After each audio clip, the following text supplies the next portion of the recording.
Hello everyone, बेटा DNA replication पढ़ते हैं फटाफट से। तो आ जाओ, देखो ये हमारे पास एक डीएनए है। इसमें छोटे छोटे सेगमेंट्स होते हैं, इन्हें रेप्लिकॉन कहते हैं। इन रेप्लिकॉन के सेंटर में ओरिजिन होता है जहां से डीएनए ओपन होता है। ओरिजिन से डीएनए जब ओपन होता है तो मेरे पास एक नया स्ट्रैंड बनता है ओल्ड स्ट्रैंड पे। इसे कहते हैं सेमी कंजर्वेटिव डीएनए रेप्लिकेशन।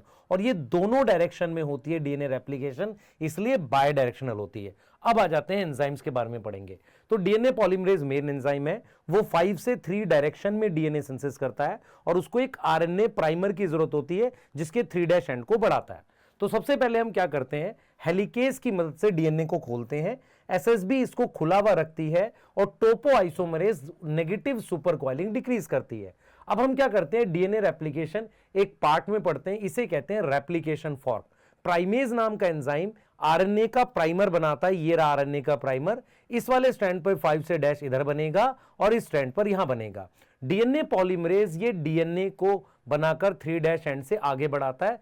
तो इस वाले स्ट्रैंड पर इधर डीएनए रेप्लिकेशन की डायरेक्शन है, इस पे इधर होता क्या है, यहां से डीएनए फिर खुलता है और मुझे इस स्ट्रैंड पर यहां पर इस प्राइमर के बाद एक और प्राइमर बनाने की जरूरत पड़ती है। लेकिन इस वाले स्ट्रैंड पर 3' एंड को हम आगे बढ़ा सकते हैं।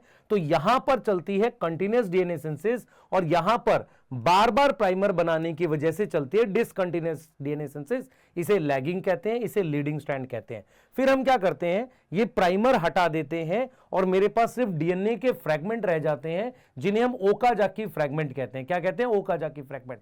ओकाजाकी फ्रेगमेंट के ये जो गैप है इनको फिल करता है डीएनए पॉलीमरेज और इनको सील करता है हमारे पास डीएनए लाइगेज। अब आप मुझे बता दीजिए फटाफट से कि लीडिंग स्ट्रैंड में डीएनए रेप्लिकेशन की डायरेक्शन अवे ओरिजिन है या टुवर्ड्स ओरिजिन है।